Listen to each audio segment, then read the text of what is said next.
Welcome to the Think Factory podcast. We got one question for you. What keeps you up at night?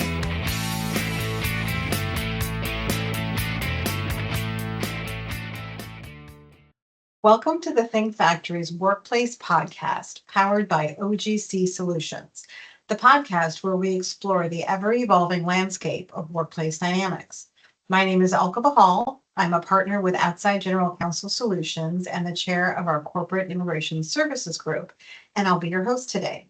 I am very excited to have with me here today La-Toya Hackney, Senior Vice President and General Counsel at Saint-Gobain, North America. Welcome to the podcast, La-Toya. Thank you so much for having me. I'm excited about our conversation today.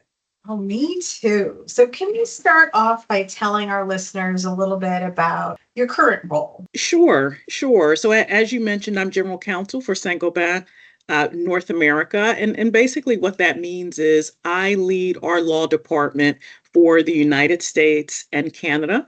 We are a full service law department. We cover all manner of issues from litigation, M&A and transactions, labor and employment, intellectual property, also compliance and trade compliance and property, and privacy, as well as security, environmental, really a full service team. And we do that in service of Saint-Gobain. And if you're American, you may refer to it as Saint-Gobain, but we are a 360-year-old French-listed public company, and our global headquarters are in Paris, but our North America headquarters are right outside of Philadelphia in Malvern, Pennsylvania. Our purpose is making the world a better home, and we are, in fact, the world's largest building materials manufacturer. That's so impressive. So you're really leading an entire law firm within the company. I suppose you could look at it that way. A mini firm. I have a team, a fantastic team, I might add. It is a privilege and honor to lead this team of 52 professionals, half of whom are lawyers, and the others are paraprofessionals, executive assistants, compliance professionals, security professionals. So we really do run the gamut so that our clients can come to us first. Right? They have full internal support. Very impressive. And tell me a little bit about your career path. What led you to this role? Sure. In terms of my career, I came out of law school and I started at a law firm, right? Like a lot of us, like a lot of lawyers. That part was not unusual. I was very much drawn to the corporate side of the house. So starting my career, I started out at a firm in corporate and securities. And I just really was attracted to and loved the M&A side of the work, right? Mm-hmm. So I was at my firm for a full 4 years. I was going into my 5th year when I took my first in-house opportunity. And once I moved to that first in-house role, I really fell in love with being part of the business team, seeing what happens after the deal closes. Right? On the other side of that deal where you've worked so hard to negotiate those terms, what happens to those terms in real life as companies integrate and build and grow, right? I loved being part of business teams. And then my career grew from there as I got increasing amounts of responsibility in that first in-house role. And it was with an oil company based in Philadelphia. From there, I took a lateral move. I was supporting a distribution business, an oil distribution business. I took a lateral move and moved into a different industry, right? Into electronics, components manufacturing. And so moving into that role, I really leveraged my background in general corporate and distribution experience, and had just a fantastic 8-year run at that second company. And it was during that time that I began to grow into the executive roles, right? So I was supporting businesses, working directly with GMs and business leads. So I went from supporting a $2 billion global distribution business to then supporting our America's automotive business for that particular company. And ultimately, I was promoted to global chief compliance officer of a company called TE Connectivity. And TE is a global footprint company. It is a public company. And so I really had an opportunity to manage a global team and dive more into the compliance side of things. I was so much on the business side and day-to-day workings of plants and issues and those sorts of things. The compliance role gave me a much broader view and vision of the company. And it was while I was serving in that role that Saint-Gobain reached out to me about the general counsel role here in Malvern. Terrific. That's quite a journey you've taken. So I imagine it's a little bit different being in-house GC than sort of being the external attorney. To what extent do you find you integrate business needs and objectives into how the law department functions? Your question touches on a great point, and I think it is something for lawyers to consider if you're thinking about making that move from a law firm to in-house. One of the most critical things to realize is that at a law firm, the lawyers drive the revenue. It's important for whatever organization you work in to understand how your organization makes money, right? How does your organization earn revenue? When you go in-house, it's no longer the lawyers generating revenue. In-house, a law department is a cost center, and what you work towards and strive towards is transforming that cost center into a value center. How are you functioning and delivering your services in a way that your clients can value and recognize and appreciate the value? Are you meeting their needs? And which leads to the other part of your question. The only way to do that is to align your vision for the in-house legal services to the actual strategy of your organization. And you can't do that with a sort of holier than thou, lawyer knows best attitude, right? Mm-hmm. You can only do it with a client-centered approach and being open-minded in terms of what the business needs above and beyond your legal expertise, right? And so what that means is having lawyers with excellent technical legal skills is really table stakes, right? That's not the end game. That's just the baseline if you want to be an effective in-house law department. So that's the baseline. The other things you need to add to it are some of those softer skills, but those skills that are really transformational. So how fast can you move? How do you communicate and partner with your clients? How do you help your clients manage risk so you aren't the one saying no, but you're giving them the options and you're making the recommendations and you're moving and flexing with them in real time? I have one of my prior companies, I have an old friend who used to talk about moving at the speed of business, right? And that really needs to be the focus of the in-house department. So how I did that at Saint-Gobain shortly after I joined, and I joined in September of 2020, so right in the midst of the pandemic. 2 months after I joined, I initiated a voice of the customer survey process for the law department. And it was the first time that voice of the customer was used within legal at Saint-Gobain. So other departments, of course, were using it before, but we hadn't used it on the legal side. It was critical. I need to underscore critical, right? If I were writing it, I would highlight it, underline it, and put it in italics. It was critical that I had real, true data on what our clients thought about our performance, not simply lawyers assessing lawyers. But what did our business people think about the product, not only the product that we're giving them, but the product that they are paying for out of their budgets, right? Mm-hmm. So we went out Sorry, when you say clients, you're talking about Saint-Gobain and the different departments, the executive leadership? Who Yes, exactly is it? exactly. So when I say our clients, I'm talking about our business colleagues within the company. And those business colleagues are folks who actually run our businesses that produce our products, but also our shared services clients, right? So our friends in finance, our friends in HR, also the executive leadership team who uses our services. And so what this means is we sent out these surveys to 500 individuals within Saint-Gobain. About 50% completed it, and it was an anonymous survey, so they could be as candid as they wanted to be.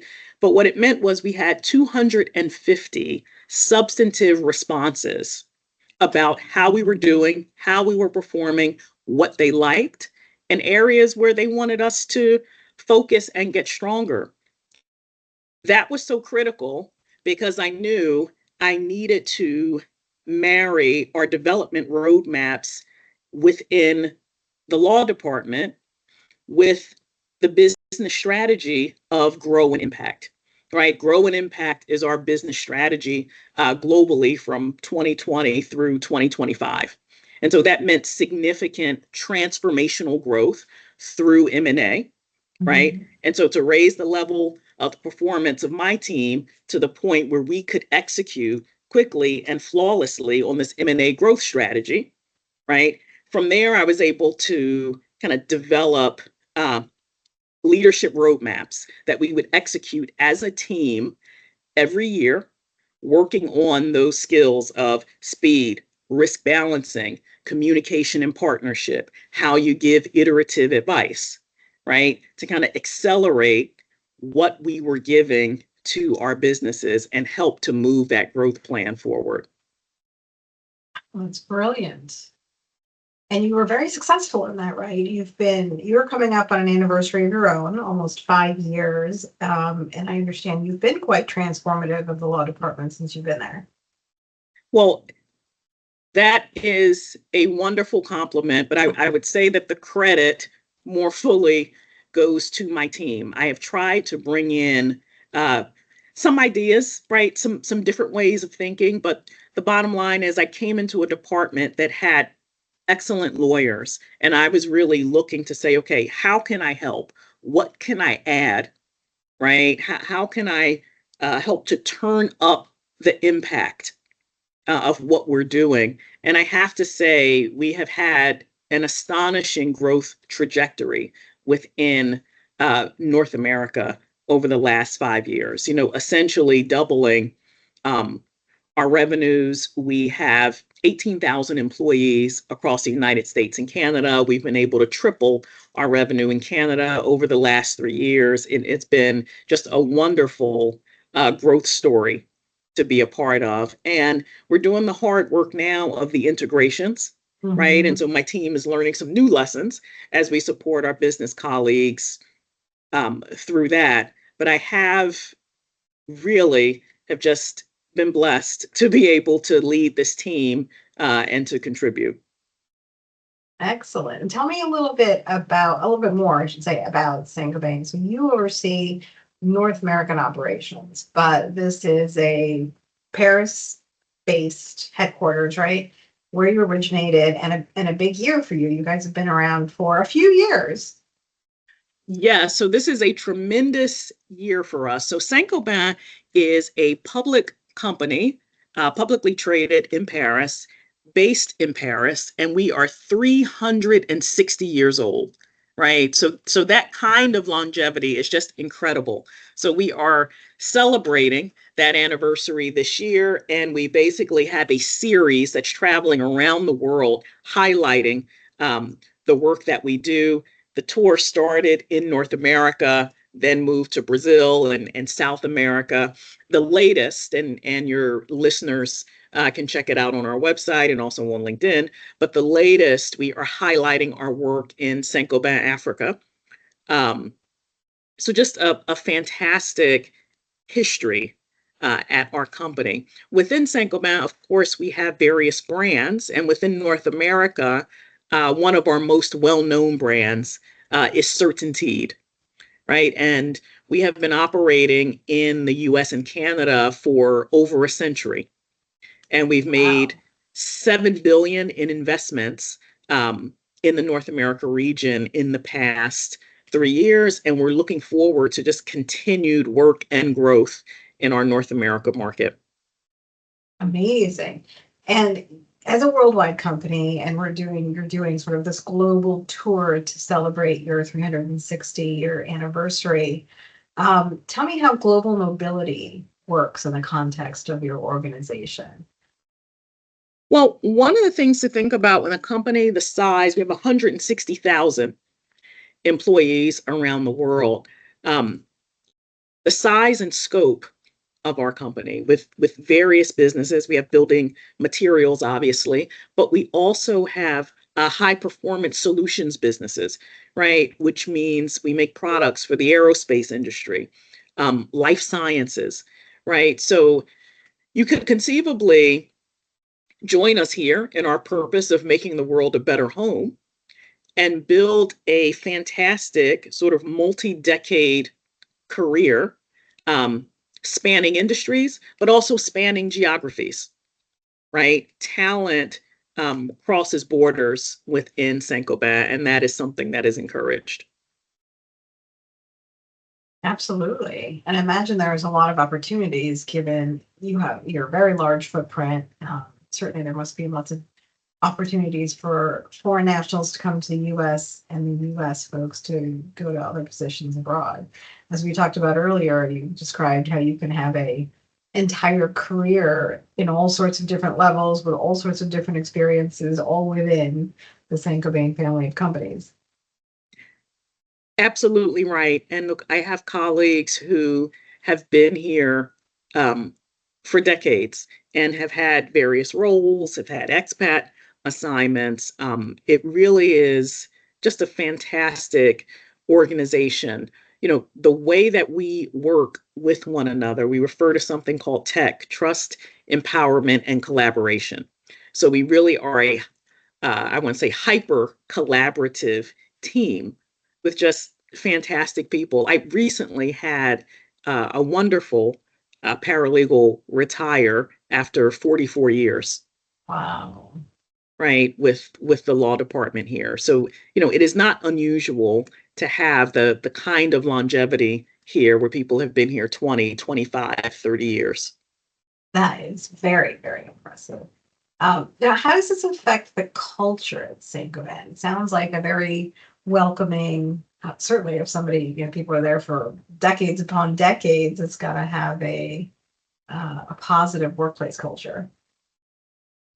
Absolutely. Our company is a great place to work, right? We have been identified as a top global employer for many years. One of the things that connects us, regardless of the company, the particular, subsidiary or the country we work in, are those values: trust, empowerment, collaboration, as well as our code of ethics and our principles of conduct and action, right? So we have specific principles that we also follow in terms of respect for others and integrity, right? And professional commitment, loyalty, solidarity. Those values permeate our culture around the world. And that creates this sort of a cohesion worldwide, which is certainly essential. So tell me a little bit about your leadership style. So my leadership style, I would say, first and foremost, really is based on servant leadership, right? Mm-hmm. If you think about the role and the job of an in-house counsel, before I even get to the specific job of a general counsel, but in-house lawyers, what do we do? Well, we're in part janitors, right? We clean up things. Yeah. We clean up messes. Something has gone sideways, right? Yeah. And so we come in, part of the job is reactive, and we Yeah. come in and we clean up. Um, Lawyers, we think we're fancy with all our education, so we may not want to be told we are janitors, but as far as I'm concerned, right, that's good and noble work too, and necessary. Yeah. And that's part of what we do.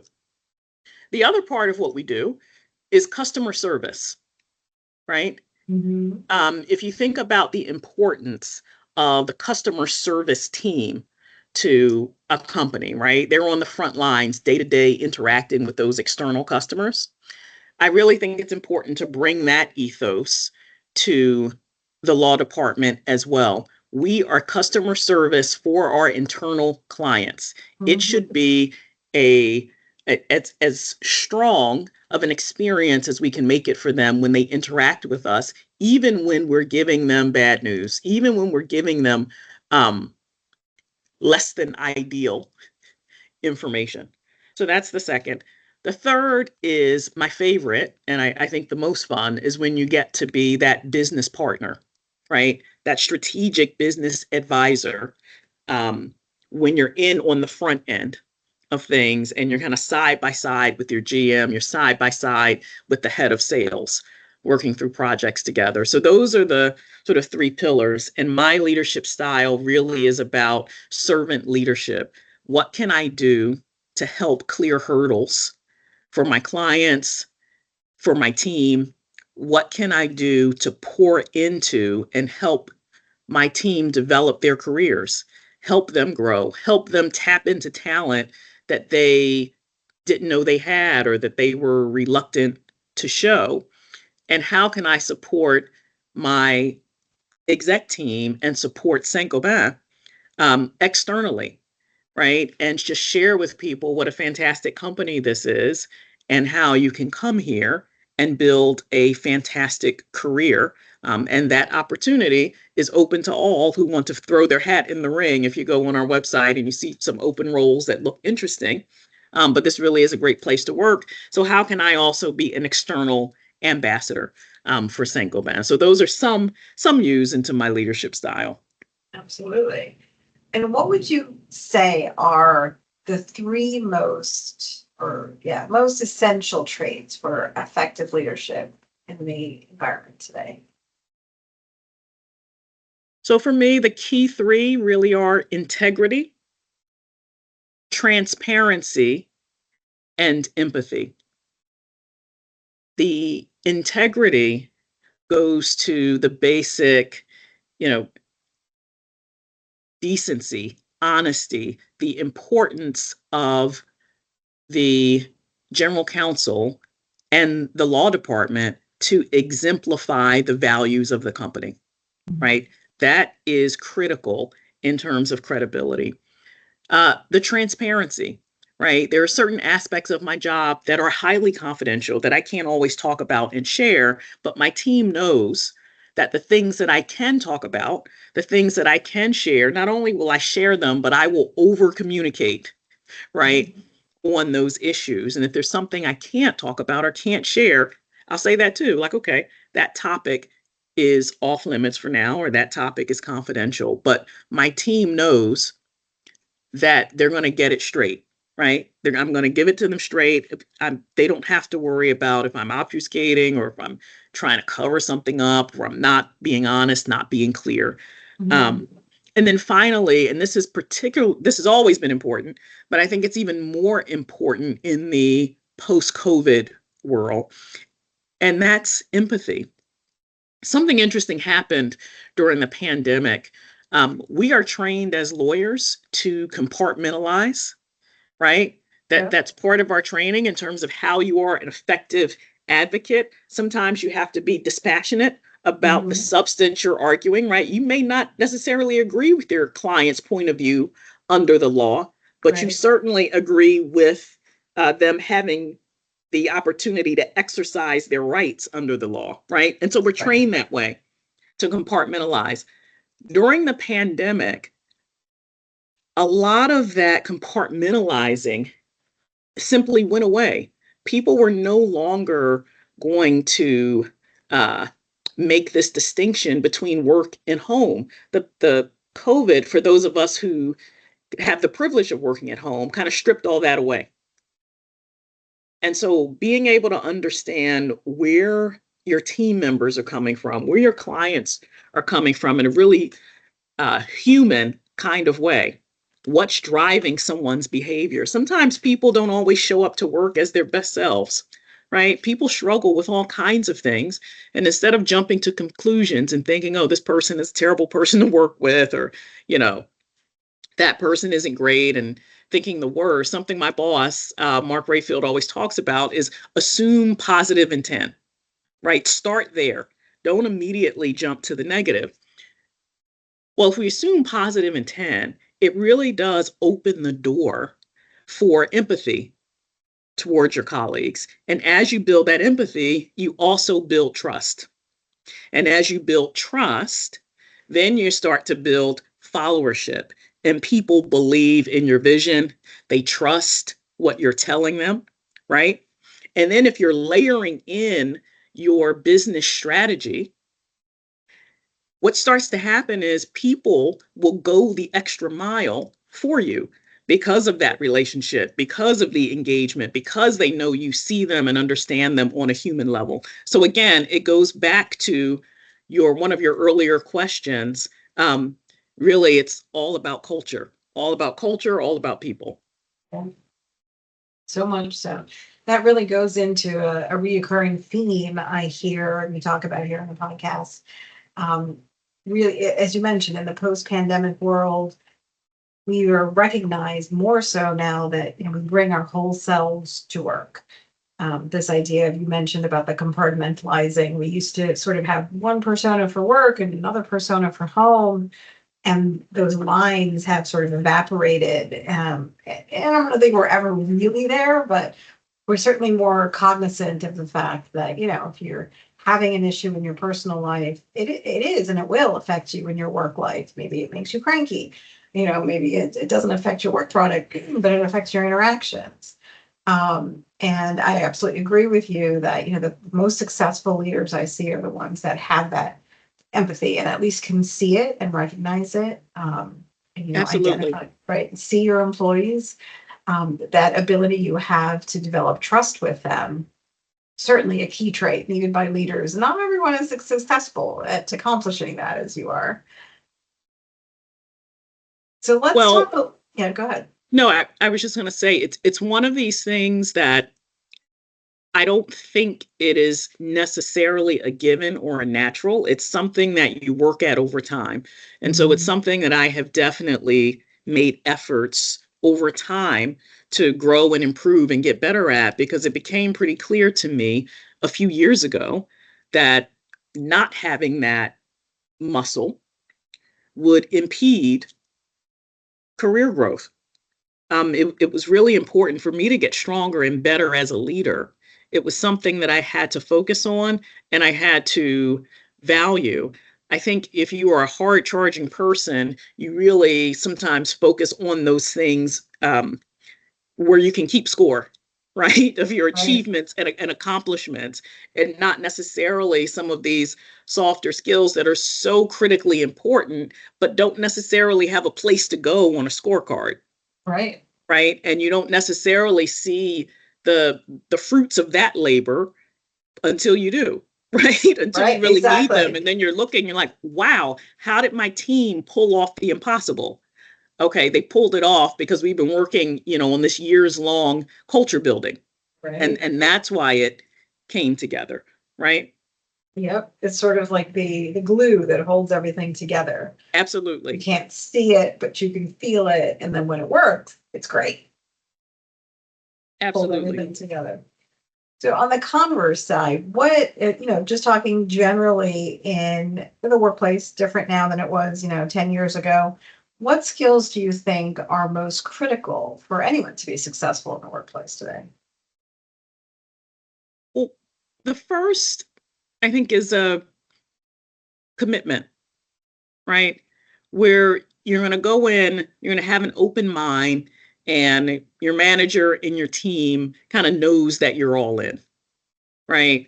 And you're committed to the role. I think commitment. And then I think also flexibility, as we have Gen Z making its way into the workforce now. Mm-hmm.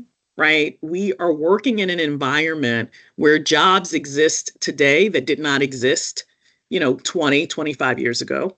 And we're working in an environment where Gen Z has a very different outlook from Gen X, definitely, from the baby boomers. Mm-hmm.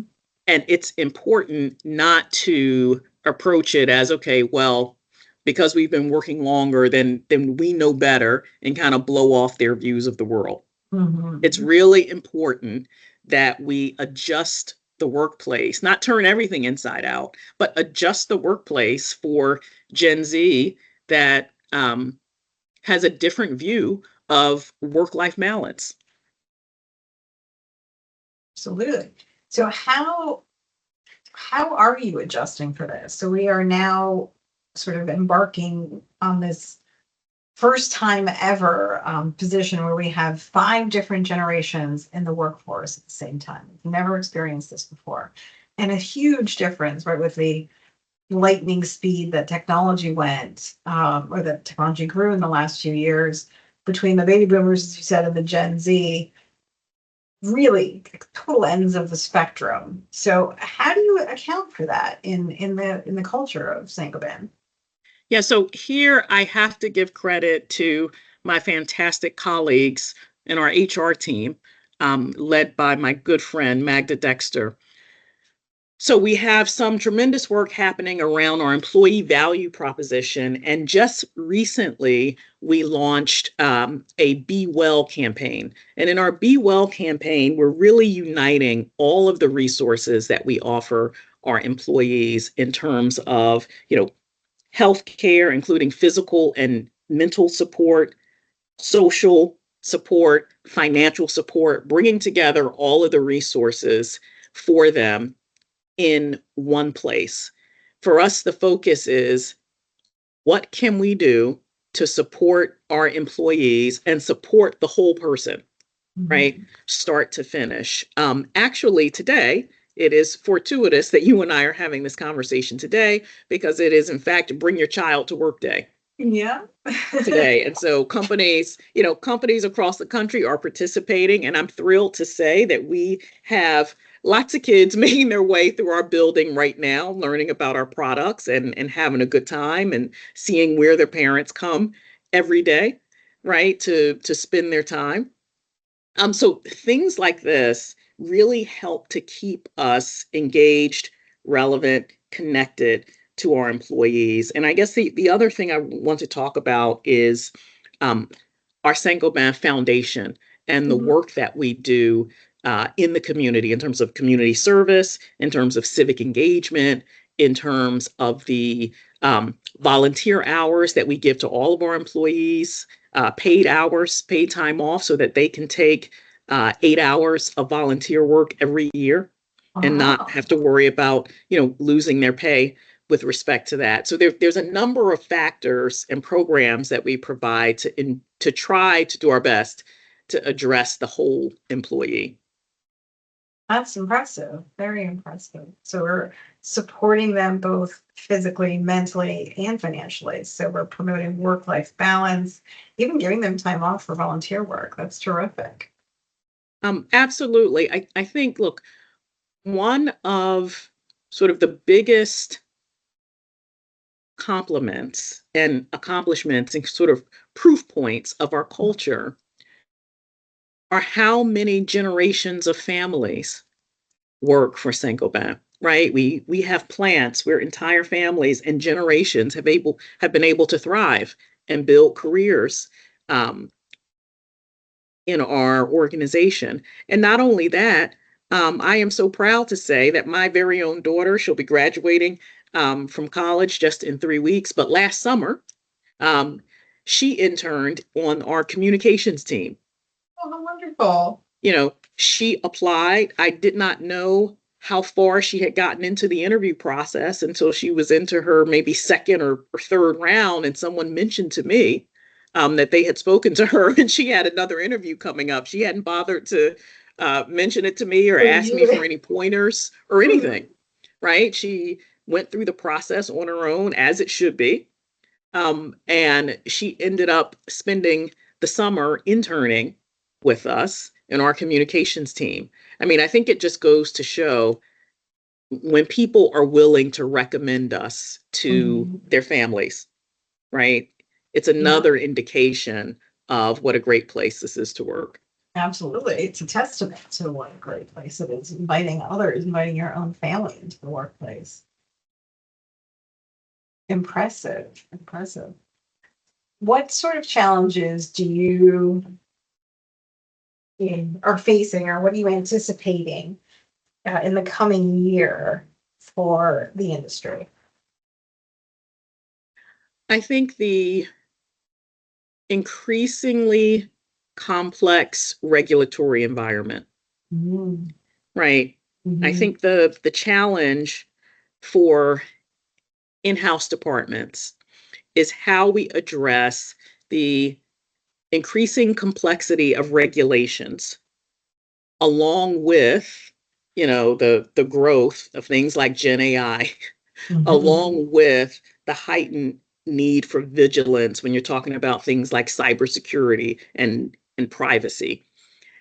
How we wrap our arms around all of these things without um, increasing our budgets exponentially, Mhm, right? That mhm. really is the challenge. How are we making sure that our lawyers are doing their highest and best use work, the things that our clients value, while keeping our eye on the other day-to-day stuff that still has to get done? But the regulatory complexity increasing across a number of fronts that I'm sure a lot of your listeners are dealing with as well. Mhm, yeah, and that certainly goes to being nimble and flexible and reading really fast to keep up with everything.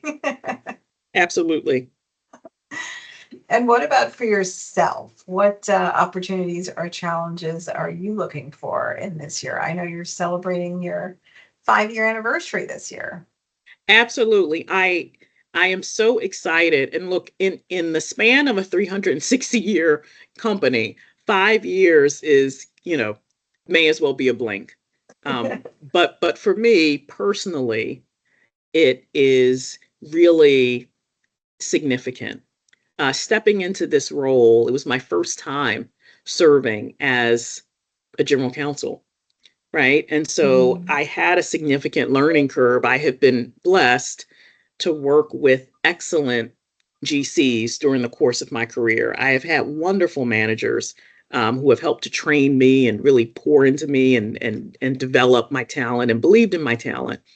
Um, but still, it's one thing to want the job. It's quite another thing to actually get it. Yeah, Right? So first you true. have to say, okay, now that I got the thing that I thought I wanted, right? Do I Right. still Now what want do it? I do? Right. Now what do I do? Well, and what I learned is it's, my favorite job, the best job I've ever had. I love being a GC, but it's also the hardest job I've ever had. Right? So I had to kind of come to terms with that. And the first, I would say, easily first 12 to 24 months, that steep learning curve. Mm, And I had to fully throw myself in and fully commit to that learning curve.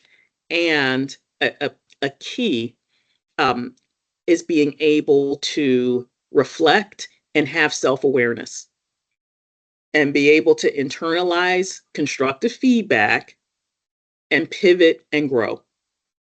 So that's where I have tried to remain open and flexible. I have ideas. Some are great, some are not so great, right? And if right, right. someone All says to human. me, well, Latoya, maybe think about it this way or think about it that way, I have found that those have been the most transformational experiences, the most difficult experiences, right? Projects that I have worked on the last 5 years that have been the toughest, those are the areas that I have really grown through the most. And Mhm. then finally, I would say this is the first role I've had where my manager, right, my direct boss, is not a lawyer. right? I report to Mark Rayfield, who's the CEO of Saint-Gobain North America. And we just have such a terrific partnership and connection. And what I find is that typically when we're working together, particularly on really difficult matters, difficult issues, we always reach a better resolution together than what either of us, would have started out with on our own, right? And so we throw our ideas around, we debate, we mix it up, and at the end of the day, the company always gets a better solution when we are coming to consensus. And so I'm learning so much from him in terms of, leadership and focusing on your people, and also just learning a tremendous amount from him about the building materials industry.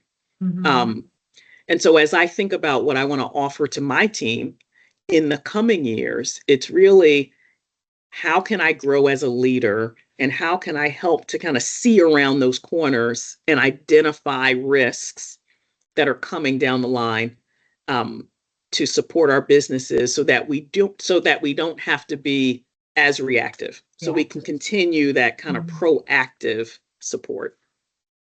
It's a great strategy. Any advice you'd give to other leaders looking to navigate similar challenges?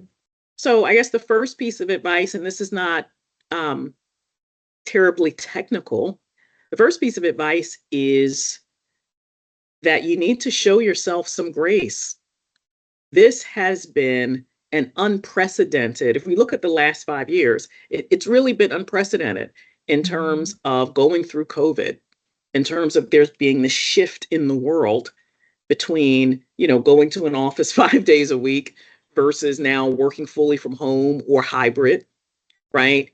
Also, having to think about the challenges of working in an organization where, okay, some employees can work from home, but then the folks who make your products in plants, they don't have that luxury. Yeah. And you have to really balance those things. So this has been a roller coaster half decade. So my advice to leaders, number one, is to show yourself some grace and maybe reflect on the great things that you've accomplished and the things that have happened the last 5 years. I guess the second is to engage with peer mentors or your personal board of directors, right? These are people who you can check in with, and they are not necessarily in the day-to-day trenches with you. And so they can give you a whole different kind of perspective. And the third is to remember to delegate. Delegation, that skill is so important because it helps to develop and grow your team. And so you're always there as the safety net, but it is okay to pause, to catch your breath so that you can stay healthy and engaged and not burn out, and allow your team to grow and develop some new skills. I mean, that's really what I would say to leaders, because the bottom line is, if you've been in this role for any amount of time and you're doing well and you're excelling in the role, you know what to do. And sometimes what we don't spend enough time doing is giving ourselves a little breathing room so that you can stay refreshed and not end up on that side of burnout. So true. I'm going to take all that advice to heart. It's terrific advice. I have been focused on it myself. The last 6 months, I have been on my own sort of health and fitness journey. And I have to tell you, it has made so much of a difference. It really has. And I've shared it with my team, right? The importance of making sure, even though we have these stressful jobs, they can be stressful at times and we love them, we still have to take time out to make sure we're taking care of ourselves. It's true. And some of us in certain generations have bad habits about not doing that, getting a little too far into our work and overcommitting. Exactly. And, Gen Z is here to show us the way that. Yeah, we have plenty to learn from them. Yes. So before I let you go, we're going to share with our listeners where they can find out more about Saint-Gobain, the 360-year anniversary, and you. Sure, absolutely. So it has been a pleasure chatting with you. I want to leave you actually with a couple of things. On the personal side, I would like to leave you with 4 questions that I tend to share with my mentees when they ask me about what they should be thinking about in terms of next steps. And I use this for myself as a regular kind of gut check in with myself once a year. I developed these questions when I was, as a young mom, trying to find that right balance and trying to synthesize all this career development information. So 4 questions. Am I learning? Am I growing? Am I contributing? And do I still like the people? Those are the 4. The answers to those 4 have to be yes. If the answer to any of those questions is no, you don't act hastily, right? You don't act rashly, but you do know you need to make a plan for a change. I have used those questions, I would say, for the past 12, 13 years now. They have never let me down. Those are the 4. Am I learning? Am I growing? Am I contributing? And do I still like the people? So that's just a bit of advice that I share with my mentees, wanted to share with your listeners. In terms of how you learn more about me, find me, you can find me on LinkedIn under La-Toya Hackney. That is my personal LinkedIn. And if anyone wants to get in touch with me, you can send me a message on LinkedIn. I do check and I do respond. In terms of Saint-Gobain, I would encourage your listeners, if you're interested in learning more about us, please go to our website. Of course, you can find us there. And we also have a very strong presence on LinkedIn. You can visit us on our site or on LinkedIn, learn more about our 360-year anniversary, these fantastic tours we're doing around the world. So you see our products in action, get to hear from some of our employees. We started in North America, moved to Brazil and South America, and currently the latest episode now is highlighting our work in Saint-Gobain, Africa, not to be missed. So definitely check that out. How exciting. But before I completely let you go, and it has been such a pleasure chatting with you, I do have one last question for you.